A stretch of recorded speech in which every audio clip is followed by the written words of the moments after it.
Allah said, وَمَنْ يَكْفُرْ بِالتَّاغُوتِ, those who reject faith in the Taghut, وَيُؤْمِن بِاللَّهِ, and then believe in Allah. Allah mentioned rejecting faith in the Taghut first. Then Allah mentioned believing in Allah second. So why did Allah put Himself second and put the Taghut first? Do you know why? Because most Muslims find it extremely difficult to reject faith in the Taghut. Look how many of you believe in democracy. Look how many of you believe in socialism. Look how many of you believe in capitalism. How many of us believe in nationalism, racism. You name it, we have some sort of Taghut in our hearts that have become widespread in our heart the way cancer becomes widespread in our body. We are not pure in our hearts. We believe in some false deity. Whether it is socialism, capitalism, democracy, which is the greatest shirk. Some of us say it's our sabil, our way. So because it's easier to believe in Taghut than to believe in Allah, Allah mentioned rejecting faith in Taghut first. Baqarah 256. So it's incumbent on you to reject faith in the Taghut, to hate the Taghut. The man who dismantles the Sharia set himself up as a rival unto Allah Ta'ala. But it doesn't stop there. You have to reject faith in his system. Therefore, it is ridiculous, it is ludicrous, it is hypocritical for you to say that you love Allah and you love Al-Islam, yet you have in your heart love for kafirs who reject faith in Allah and love for their system. Love for their system, whether it is democracy or capitalism or socialism. So Allah is now exposing the hypocrites. So what Allah said in Surah Nisa verse 60, أَلَمْ تَرَ إِلَى الَّذِينَ يَزْعُمُونَ أَنَّهُمْ آمَنُوا بِمَا أُنزِلَ إِلَيْكَ وَمَا أُنزِلَ مِنْ قَبْلِكَ يُرِيدُونَ أَنْ يَتَحَاكَمُوا إِلَى الطَّاغُوتِ وَقَدْ أُمِرُوا أَنْ يَكْفُرُوا بِهِ وَيُرِيدُ الشَّيْطَانُ أَنْ يُضِلَّهُمْ ضَلَالًا بَعِيدًا.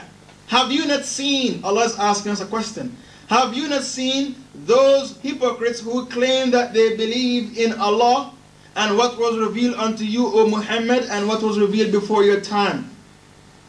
يُرِيدُونَ أَن يَتَحَاكَمُوا إِلَى الطَّاغُوتِ. They seek after false systems, corrupted systems, Taghut. Even though they were commanded to reject faith in all these systems. And the shaitan is seeking earnestly to lead them far, far astray. Surah Nisa, verse 60.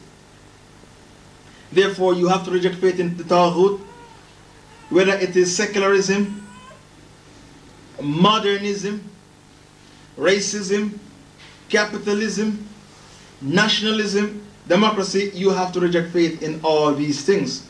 Then Allah asks another question. Surah Ma'idah, verse 50. أَفَحُكْمُ الْجَاهِلِيَّةِ يَبْغُونَ. Is it the system of Jahiliyyah you are seeking after? وَمَنْ أَحْسَنُ مِنَ اللَّهِ حُكْمًا لِقَوْمٍ يُوقِنُونَ. And who is better than Allah as judge for people who are certain of the hereafter?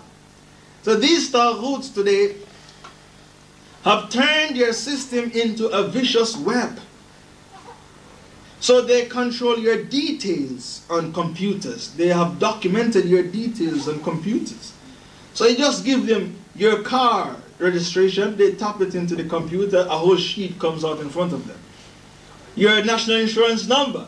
They just get your national insurance number and they tap into their computer system, a whole sheet comes out in front of them. They can tell you when you were born, what land you were born in, who is your mother, who is your father.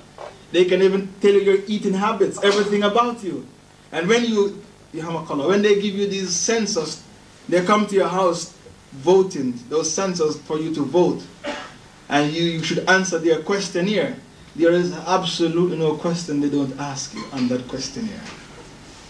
Everything they want to know about you, and they have documented it. So the Taghut in the time of the Rasul sallallahu alaihi wasallam, they controlled some aspects of life. Some aspects of life they control. They may dominate the trade routes, and they may dominate the religious routes, the religious things in their system. But the Taghut of today, they dominate you economically, socially, financially, spiritually, culturally, nationally, internationally. There is absolutely no aspect of your life which the Taghut of today, who have dismantled the Sharia and set up their own system, there's absolutely no aspect of life, your life, which they have not dominated. So they make you subservient to them. How do they make you subservient to them? They control your gas, your water, your electricity. They give you a passport, and they give visas to whom they please. They give visas and passports to whom they please, and they refuse whom they please. So they make you travel when they want, and they deny you from traveling when they want. So even you're traveling, they control. In the time of the Rasul Sallallahu Alaihi Wasallam, you want to travel, you jump on a camel or a horse, you go where you want to go. But the Taghut of today, they control your coming in and you're going out. In some countries, you need an exit visa. Countries like Russia and Saudi Arabia, you need an exit visa. You can't leave the country as you like. You have to get permission. So they control your coming in and your going out. They dump the bona fide scholars, all the bona fide upright scholars, they dump them in prison. The sincere scholars, they dump them in prison and throw away the key. And then they put the dodgy scholars on their payroll and pay them hush money to keep quiet about the filth which have become saturated in the society. The nifaq, the kufr, the shirk, all these ailments of the society, the dodgy scholars, the insincere scholars, they keep quiet about it because they are on the payroll. So the Taghut of today, they even control what you learn about Islam. You don't know an ayah of the Quran or a hadith or an aspect of Islamic history unless we give our scholars the permission to preach that on the mimbar.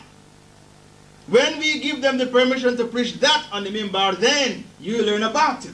But if we don't give them the permission, because we have to pass every khutbah that they deliver, we have to sanction it. So what we don't want you to learn of Islam, you will not learn of Islam. So the Taghut of today, even the very Islamic education, they have monitored and they have controlled. And they didn't stop there. They set up bookshops all over the world. And they have their hypocritical scholars writing books, and when they talk about the 7 conditions of Shahada, it is watered down. And when they talk about Al-Wala wal-Bara, it is watered down. When they talk about shirk, it is watered down. They will never mention shirk al-Hakimiyya, the shirk of dismantling the Sharia. And they water down, they water down, they water down. Every single book of theirs is watered down. But people rush to buy it because it's glossy cover. But you have to understand that the hypocrites in Medina, when they built their mosque, it's called Masjid Dirar. That masjid of the hypocrites was prettier than the Prophet's mosque. The masjid of the hypocrites, the architecture was more beautiful than the Prophet's mosque. But Allah commanded to tear it down. So hypocrites, when they presented Islam to you, it is always beautiful and glossy. And behind it, it is nothing but nifaq, hypocrisy. So the Taghut have completely controlled every aspect of our life. In the time of the Rasul Sallallahu Alaihi Wasallam, they threatened Abu Bakr as-Siddiq when he took his Shahada. They threatened Abu Bakr, Uthman, Abdurrahman ibn Auf. These three were very rich men, very rich merchants. Abu Bakr as-Siddiq, Uthman ibn Affan, and Abdurrahman ibn Auf, radiallahu anhum jami'a. They were all rich. And the Kafirs would go to them and say, if you don't give up Islam, we are going to stop your trade routes. We are not going to let anybody buy your products. We are going to send messages for people to boycott your products. So it's better for you to give up Islam, else you will become a worthless, good-for-nothing businessman. Your business will collapse. Today, the Taghut, they have adopted the same method. If you don't speak what we want you to speak, remember you are on our payroll, whether it is Darlifter or Rabita. If you don't speak what we want you to speak, we shall cut off your salary. we shall cut